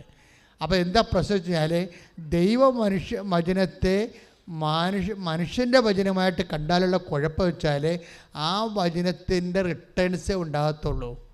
കാര്യം എന്ന് വെച്ച് കഴിഞ്ഞാൽ പ്രവാചകനെ പ്രവാചകനായി കരുതുന്നവന് പ്രവാചകന്റെ പ്രതിഫലം. മത്തായി 10:41. പ്രവാചകനെ പ്രവാചകനായി സ്വീകരിക്കുന്നവന് പ്രവാചകന്റെ പ്രതിഫലവും നീതിമാനെ നീതിമാനായി സ്വീകരിക്കുന്നവന് നീതിമാന്റെ പ്രതിഫലവും ലഭിക്കുന്നു. അപ്പം നമ്മുടെ കാഴ്ചപ്പാട് എന്താണെന്നാണ് പ്രശ്നം. ഉടമ്പടി എടുത്താലും കാഴ്ചപ്പാട് മാറുന്നില്ലെങ്കിൽ അനുഭവങ്ങൾ തളരാൻ സാധ്യതയുണ്ട്. മനസ്സിലായില്ലേ? ക്രിസ്തുവിനെ ദൈവമായി കാണാത്തുള്ള കാലം ക്രിസ്തുവിൻ്റെ വചനങ്ങളെ ദൈവവചനമായിട്ട് അങ്ങനെ കാണാൻ പറ്റത്തില്ല. അതുകൊണ്ട് തന്നെ നമ്മുടെ കാഴ്ചപ്പാടുകൾ അഭിഷേകപൂരിതമാകാൻ വേണ്ടി ശിരസ് കൈവച്ചുകൊണ്ട് പ്രാർത്ഥിക്കുക. ഒരു കൈ ശിരസ് വെച്ച് പ്രാർത്ഥിക്കുക. അച്ഛനോട് ചേർന്ന് പ്രാർത്ഥിക്കുക. കർത്താവ് ദൈവമേ, അങ്ങയുടെ തിരുമുറുവാർന്ന വലത്ത് കരം എൻ്റെ പാവപ്പെട്ട ശിരസിൽ വെക്കണമേ. എൻ്റെ ആന്തരിക ബോധ്യങ്ങളിലെ നിന്റെ ദൈവികതയെക്കുറിച്ചുള്ള പൂർണ്ണ അറിവാൽ എന്നെ അഭിഷേകം ചെയ്യണമേ. അതുവഴി അങ്ങയുടെ വചനത്തിന്റെ മുഴുവൻ ശക്തിയും അനുഭവിക്കുവാൻ എന്നെ പ്രാപ്തമാക്കണമേ. ശ്രുതികട്ടെ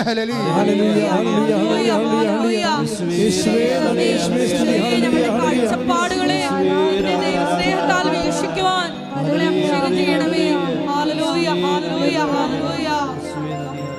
ആരാധന ആരാധന യേശുവേ, ആരാധന ആരാധന ആരാധന യേശുവേ, ആരാധന. എൻ്റെ മക്കളെ, ഇത്രയും നേരം അച്ഛനിലൂടെ ഈശോ എന്നാ പറഞ്ഞുകൊണ്ടിരുന്നതെന്നറിയാവോ? വളരെ ചുരുക്കമാണ്. നിങ്ങൾക്ക് ദൈവസ്നേഹം വർത്തമാനമാകണം. എന്നുവെച്ചാൽ ഇന്നലെ ഉണ്ടായതിനേക്കാൾ സ്നേഹം ഇന്നുണ്ടാകണം, ഇന്നുള്ളതിനേക്കാൾ സ്നേഹം നാളെ ഉണ്ടാകണം. സ്നേഹത്തിൽ സ്റ്റാറ്റിക്കായിട്ട് നിൽക്കത്തില്ല ഒരിക്കലും. സ്നേഹത്തിൽ വളർച്ചയില്ലെങ്കിൽ അതിൻ്റെ അർത്ഥം എന്താണ്? തളർച്ചയെന്നാണ്. നമ്മുടെ വേഗത നിശ്ചയിക്കുന്നത്, ഉടമ്പടിയുടെ വേഗത നിശ്ചയിക്കുന്നത് ശരിക്കും പറഞ്ഞാൽ ദൈവസ്നേഹമാണ്. ആ ദൈവസ്നേഹം വർദ്ധിക്കുന്ന അനുസരിച്ച് നിങ്ങളുടെ ആക്ടിവേഷൻ ശക്തിപ്പെടും. നിങ്ങൾ സുവിശേഷത്തിന് സാക്ഷ്യം വഹിക്കുന്നത് ശക്തിപ്പെടും. അതിൽ സന്തോഷമുണ്ടാകും. അപ്പോൾ എന്താ വെച്ചാൽ സന്തോഷമെന്നുള്ളത് സ്നേഹം പോലെ തന്നെ ഒരു സംഭവമാണ്. അത് സന്തോഷമെന്ന് പറയണത്, അത് സന്തോഷത്തോടെയാണ് ബാക്കിയെല്ലാം. ഇപ്പോൾ ഉദാഹരണത്തിന് നിങ്ങൾക്ക് എന്തെങ്കിലും നഷ്ടപ്പെടുമെന്നുണ്ടെങ്കിൽ അത് സന്തോഷത്തോടെ നഷ്ടപ്പെടുത്തുമ്പോഴാണ് യഥാർത്ഥ ദൈവസ്നേഹം ഉണ്ടെന്ന് നമുക്ക് പറയാൻ പറ്റണത്. നിങ്ങൾക്ക് അയ്യോ ഇനി ഉറങ്ങണ സമയമാണല്ലേ, 10 മിനിറ്റ് കിടന്ന് ഉറങ്ങിയേക്കാം. അപ്പോൾ അമ്മ പറയും, എടി ഉറങ്ങണ സമയത്ത് പോയപ്പോൾ പത്രം കൊടുക്കാൻ പറ്റില്ല നിനക്ക്, ഞാൻ ഉറങ്ങിയിട്ട് പോകാമെന്ന് പറയും. അതാണ് സംഭവം. അപ്പോൾ നിനക്ക് സന്തോഷമില്ല. അവിടെ പ്രശ്നം പറഞ്ഞു. അപ്പോൾ ദൈവസ്നേഹമില്ല. ദൈവസ്നേഹം സന്തോഷവും തമ്മിലാണ് ബന്ധപ്പെട്ടിരിക്കുന്നത്. നിനക്ക് ദൈവസ്നേഹം ഉണ്ടെങ്കിൽ ചെയ്യുന്ന കാര്യത്തിൽ സന്തോഷം ഉണ്ടാകും, അല്ലെങ്കിൽ അളിഞ്ഞ മോന്ത ഉണ്ടാകും. വേറെ കുഴപ്പമൊന്നുമില്ല. ഈ പല കാര്യങ്ങളും ചെയ്തിരിക്കുന്ന അളിഞ്ഞ മോന്തയായിട്ടാണ്. അത് നമ്മൾ ശ്രദ്ധിക്കുക. അപ്പോൾ അതിൻ്റെ അർത്ഥം ലവ് ലെവല് താഴെയാണ്, പിന്നെ ആക്കാനും വേണ്ടി ഒക്കാനിക്കുകയാണ്. ഏതായാലും ചെന്ന് തലവെച്ച് കൊടുത്തില്ല ഉടമ്പടിക്ക്, ഇനിയിപ്പോൾ നിവർത്തിയില്ലല്ല ചെയ്യാൻ, അങ്ങനെ ചെയ്തേക്കാമെന്ന് വിചാരിച്ചുകൊണ്ട് ചെയ്യുന്ന കുറേ മുണ്ണകളുണ്ട്. പച്ച മലയാളത്തിൽ പറഞ്ഞാൽ നിങ്ങൾ ഉടമ്പടി മുന്നോട്ട് കൊണ്ടുപോകുന്ന എൻ്റെ അഭിപ്രായം. കാര്യം ഇല്ല, നിങ്ങൾ ദൈവത്തെ പരീക്ഷിക്കാൻ വേണ്ടി വന്നിരിക്കുന്ന ആൾക്കാരാണ്. You should not do it. സാത്താൻ മാത്രമേ ദൈവത്തെ പരീക്ഷിച്ചിട്ടുള്ളൂ. ഇനി നിങ്ങൾ വേഷം കെട്ടി വരേണ്ട ആവശ്യമില്ല. അപ്പം അതുകൊണ്ട് പ്രാർത്ഥിക്കുക, കർത്താവ് ദൈവമേ, കർത്താവായ ദൈവമേ, സന്തോഷമില്ലാതെ ദൈവസ്നേഹമില്ലാതെ സുവിശേഷ വേല ചെയ്തിട്ടുണ്ടെങ്കിൽ കർത്താവേ, അങ്ങയോട് മാപ്പ് ചോദിക്കുന്നു. എന്നെ ക്രമീകരിക്കണമേ. എന്നെ തെറ്റിത്തിരുത്തിക്കൊണ്ട് പുതിയ അഭിഷേക തൈലത്താൽ എന്നെ ശക്തീകരിക്കണമേ. ശ്രുതികട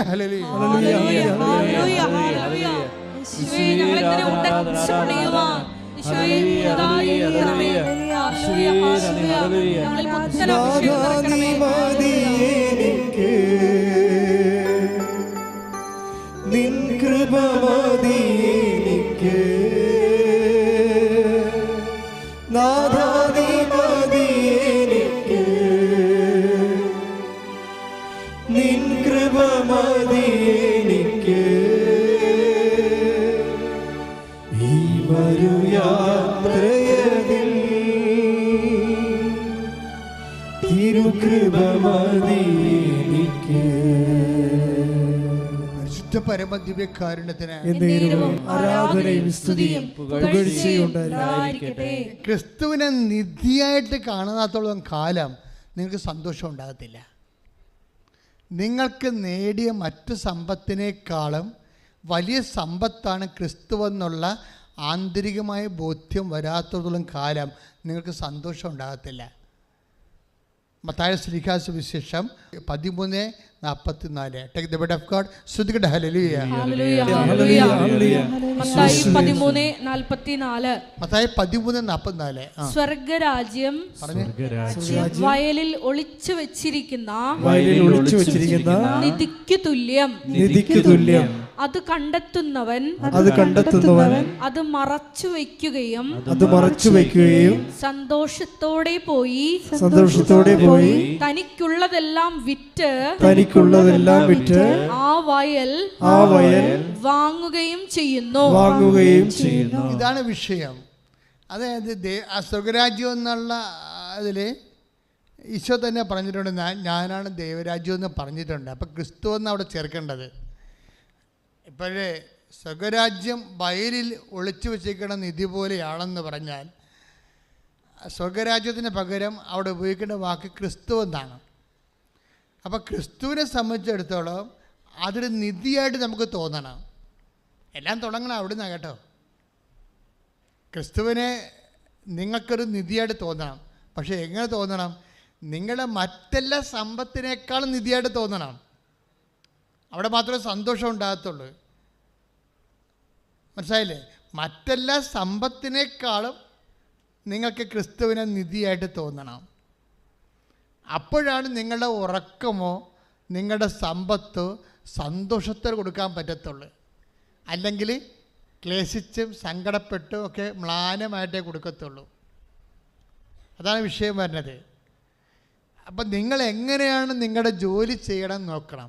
കാര്യം ചൊല്ലണ പ്രാർത്ഥന അല്ലല്ലോ ഇത്, ചെയ്യുന്ന പദ്ധതിയല്ലേ. അപ്പം ചെയ്യുന്ന പദ്ധതി ആണെങ്കിൽ പോലും ഇതെങ്ങനെ ചെയ്യണമെങ്കിൽ എന്താണ്? അതായത് ക്രിസ്തുവിനെ നിങ്ങളെ മറ്റുള്ള എല്ലാത്തിനേക്കാളും വലിയ നിധിയായിട്ട് നിങ്ങൾക്ക് തോന്നണം. നിങ്ങളുടെ ക്രിസ്തുവിനെ നിങ്ങളുടെ IELTSനെയും വസ്തുവിൽപ്പനയും ജപ്തി രക്ഷപ്പെടുന്ന അവസ്ഥയും നിങ്ങളുടെ വിവാഹത്തെയും നിങ്ങൾക്ക് മക്കളുണ്ടാകുന്നതും ക്രിസ്തുവിനേക്കാൾ മുകളിലായിട്ട് കണ്ടാൽ മിക്കവാറും നിങ്ങൾക്ക് സന്തോഷം ഉണ്ടാകാൻ സാധ്യതയില്ല. ഇവിടെ അതാണ് സംഭവിക്കുന്നത്. ആൾക്കാർക്ക് വരുന്ന അപകടം അതാണ്. നിങ്ങൾക്ക് വരുന്ന പോരായ്മകൾ, മക്കളില്ല, വീടില്ല, ജോലിയില്ല, ജപ്തിയാണ്, ഇങ്ങനെയുള്ള വിടുതൽ ക്രിസ്തുവിനേക്കാളും ഉയർന്ന സംഭവമായിട്ടാണ് ആൾക്കാർ കാണുന്നത്. അതാണ് നിങ്ങളുടെ ഉടമ്പടി താമസിക്കാൻ കാരണം. നിങ്ങൾക്ക് സന്തോഷം ഉണ്ടാകാതിരിക്കാൻ കാരണം അതാണ്.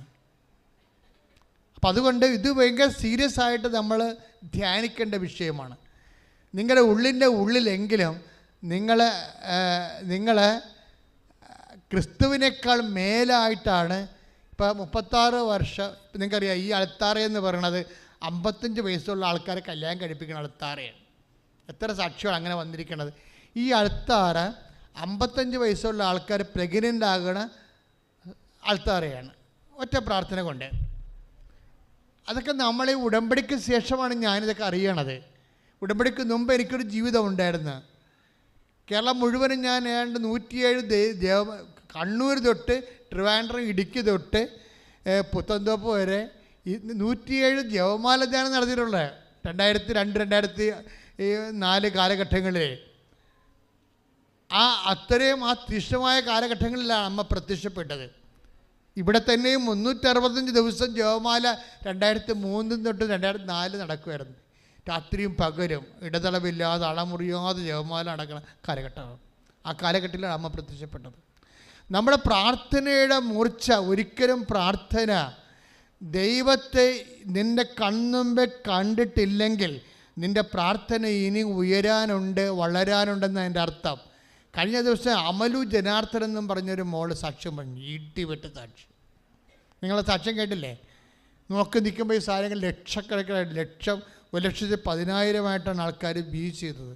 അവൾ ഇടിവെട്ടായിട്ട് പറയുന്നുണ്ട് സാധനം. പക്ഷേ അവൾ പറഞ്ഞത് ഒരു കാര്യം എന്ന് പറഞ്ഞത്, ഞാൻ ക്രിസ്മസിന് വീട്ടിൽ പോയപ്പോൾ ഞങ്ങൾ എൻ്റെ വാതിക്കൽ കൂടി കരോളുകാർ പോകണം. അപ്പം ഞാൻ അവർ പാടുന്ന പാട്ട്, എനിക്കറിയാവുന്ന പാട്ടാണ്, ഞാൻ അതിൻ്റെ കൂടെ പാടി തിരിഞ്ഞു നോക്കിയപ്പോൾ എൻ്റെ വീടിൻ്റെ അപ്പുറത്തെ വീട്ടിൽ മത്താപ്പ് കത്തിക്കണം.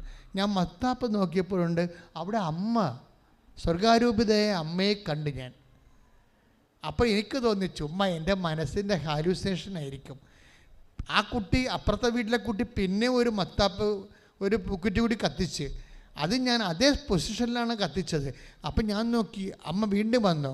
ഇല്ല, അത് സാധാരണ പൂക്കുറ്റിയാണ്. അപ്പം ഞാൻ ആദ്യം അമ്മയെ കണ്ടല്ലോ, അപ്പോൾ അമ്മ എൻ്റെ കൂടെ ഉണ്ടല്ലേ എന്ന് ഞാൻ ധരിച്ച് വീട്ടിലെത്തുമ്പോഴുണ്ട്. ഞാൻ ലീവും കഴിഞ്ഞ്, ക്രിസ്മസ് ലീവും കഴിഞ്ഞ് ക്ലാസ്സിലെത്തിയപ്പോൾ ഉണ്ട് എൻ്റെ കൂട്ടുകാരത്തി എനിക്കൊരു സമ്മാനം തന്നു. കാര്യം ഞാൻ ചിന്തിച്ചായിരുന്നു അത് അമ്മയാണോ കർത്താവാണോ എന്ന് എനിക്കറിയത്തില്ലല്ലോ. അത് അമ്മയും പോലെയും കർത്താവിനും പോലും ഇരിക്കണമുണ്ട്, എനിക്ക് ആരാണെന്ന് അറിയത്തില്ല. അപ്പോൾ എൻ്റെ കൂട്ടുകാരത്തി എനിക്കൊരു സമ്മാനം തന്നു 3 ദിവസം കഴിഞ്ഞപ്പോൾ. അപ്പോഴുണ്ട് ഞാൻ മത്താപ്പിൽ പിരിഞ്ഞു നിന്ന ആ വെളുത്ത രൂപത്തെ തന്നെയാണ് എനിക്ക് സമ്മാനമായി കിട്ടിയത്. അപ്പോൾ എനിക്ക് മനസ്സിലായി അമ്മ എൻ്റെ കൂടെ ഉണ്ടെന്ന്. ശ്രദ്ധിക്കട്ടെ. ഹല്ലേലൂയ, ഹല്ലേലൂയ, ഹല്ലേലൂയ. ഉടമ്പടിയിലൂടെ ഞങ്ങളുടെ കൂടെ സഞ്ചരിക്കുന്ന പരിശുദ്ധ അമ്മയുടെ വലിയ സാന്നിധ്യത്തിന് നന്ദി പറയുന്നു. ഹല്ലേലൂയ. സുഖമായിടും എൻ്റെ ഉള്ളം അരികിൽ വരേണേ, സദയം തൊടേണേ. സുഖമായിടും എൻ്റെ ഉള്ളം. അതെന്താ വെച്ചാൽ മക്കളെ, ഈ പ്രാർത്ഥന ഒരിക്കലും കുറവില്ല, ഒരിക്കലും പ്രാർത്ഥന കൂടുതലാകത്തുമില്ല. നിങ്ങൾക്ക് തോന്നുന്നു നിങ്ങൾക്ക് വല്ല വട്ടം പിടിക്കും ഇങ്ങനെ പ്രാർത്ഥിച്ചാന്ന് പറയും. പക്ഷേ പ്രാർത്ഥന ഒരു വരമാണ്. അത് നിനക്ക് കിട്ടിയിട്ടുണ്ടെങ്കിൽ അതിന് ചുറ്റും ശത്രുക്കളുണ്ടായിരിക്കും. പ്രാർത്ഥന ഒരു വരമാണ്. അത് നിനക്ക് കിട്ടിയിട്ടുണ്ടെങ്കിൽ അതിനെ തല്ലിക്കെടുത്താൻ വേണ്ടി ചുറ്റും ശത്രുക്കൾ ഉണ്ടായിരിക്കും. അതുകൊണ്ട് കർത്താവ് പറഞ്ഞു, ഒരുത്തൻ്റെ ശത്രു അവൻ്റെ വീട്ടിൽ തന്നെയാണെന്ന്. Take the word of God. ശ്രദ്ധിക്കട്ടെ. ഹല്ലേലൂയ,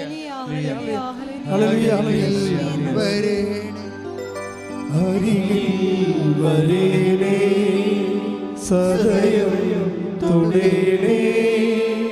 സുഖമായിടും എൻ്റെ ഉള്ളം അരികിൽ വരേണേ, സദയം തൊടേണേ. സുഖമായിടും എൻ്റെ ഉള്ളം. മത്തായി 10:36. മത്തായി സുവിശേഷം. സ്വന്തം കുടുംബത്തിൽപ്പെട്ടവർ തന്നെയായിരിക്കും ഒരുവന്റെ ശത്രുക്കൾ. ക്ലിയർ അല്ലേ? നിങ്ങൾ വിശ്വാസത്തിലേക്ക് വന്നില്ല കുഴപ്പമൊന്നുമില്ല. വിശ്വാസത്തിലേക്ക് വന്നാൽ ഓർക്കുക, നിൻ്റെ ശത്രു അന്ന് വരെ മിത്രമായിരുന്ന ആൾ കുടുംബത്തിൽ തന്നെയുള്ളവർ ശത്രുവായിട്ട് മാറും. പക്ഷെ അവരുമായിട്ട് നീ കടിപിടിക്ക് പോരുത്, ബുദ്ധിയല്ലത്. അവരോട് സൗമ്യമായിട്ട് നിന്നുകൊണ്ട് തന്നെ വിശ്വാസത്തിൽ ഉറച്ചു നിൽക്കണം. Stand up to him strong faith. നിൻ്റെ ശത്രുവായ പിശാച് ആരെ വിഴുങ്ങണമെന്നറിയാതെ ഈ ബന്ധുക്കളിലൂടെയും സ്വന്തപ്പെട്ടവരിലേയും പോയിക്കൊണ്ട് ക്രിസ്തുവിൻ്റെ ദീപം നിൻ്റെ ഉള്ളിൽ നിന്ന് തല്ലിക്കെടുത്താൻ നോക്കും. അപ്പോൾ അവിടെ കഴുത്തെ കയറാൻ ഈശോ പറഞ്ഞിട്ടില്ല. നിങ്ങൾ നിങ്ങളുടെ സ്വഭാവം കാണിച്ചുകൊണ്ട് അവരെ അടക്കി ഒതുക്കാൻ വേണ്ടി ദാർഢ്യങ്ങൾ കാണിക്കരുത്. പക്ഷേ വിശ്വാസത്തിൽ ഉറച്ച് stand up to him strong faith. ശ്രുതികട ഹല്ലേലൂയ ഹല്ലേലൂയ ഹല്ലേലൂയ. 1 പത്രോസ് 5:8 നിങ്ങളുടെ ശത്രുവായ പിശാച് പറഞ്ഞ നിങ്ങളുടെ ശത്രുവായ പിശാച് അലറുന്ന സിംഹത്തെ പോലെ ആരെ വിഴുങ്ങണമെന്ന് അന്വേഷിച്ചുകൊണ്ട് ചുറ്റി നടക്കുന്നു. വിശ്വാസത്തിൽ ഉറച്ചു നിന്നുകൊണ്ട് അവനെ എതിർക്കുവിൻ.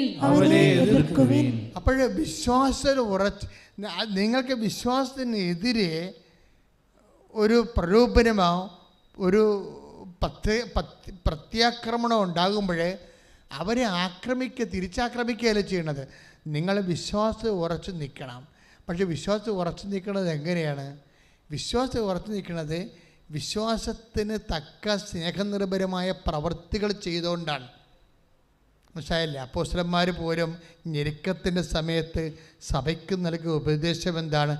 വിശ്വാസത്തിൽ ഉറച്ചു നിൽക്കണമെന്നും അനേകം കഷ്ടപ്പാടുകളിലൂടെ ദൈവരാജ്യത്തെ പ്രവേശിക്കണമെന്ന് ഉത്ബോധിപ്പിച്ചുകൊണ്ട് അവർ ചുറ്റി സഞ്ചരിച്ചു. Take the bed of God. ശ്രുതികട ഹല്ലേലൂയ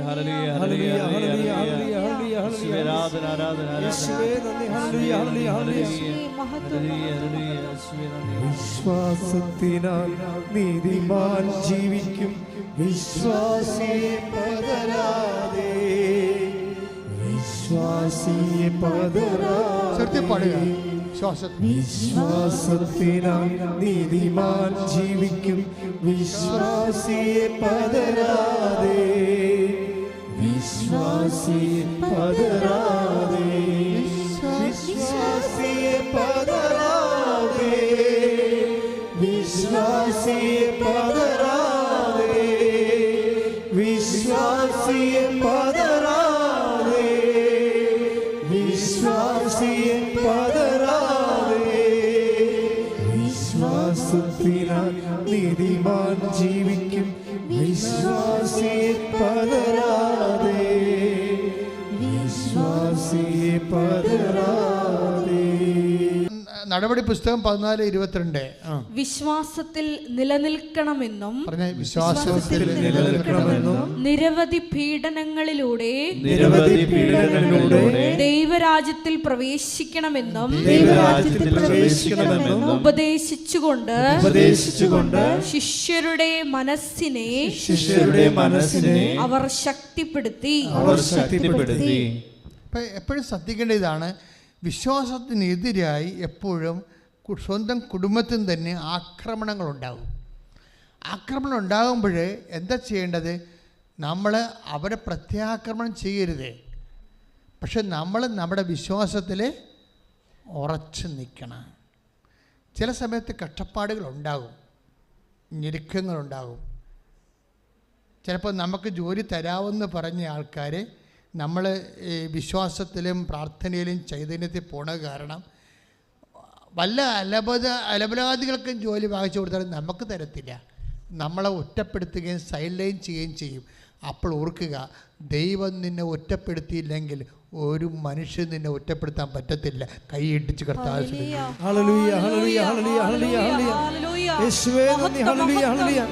നിൻ കൃപ മതി എനിക്ക്, നിൻ കൃപ മതി എനിക്ക്, ഈ മരുയാത്രയിൽ തിരുകൃപ മതി എനിക്ക്, ഈ മരുയാത്ര തിരുകൃപ മതി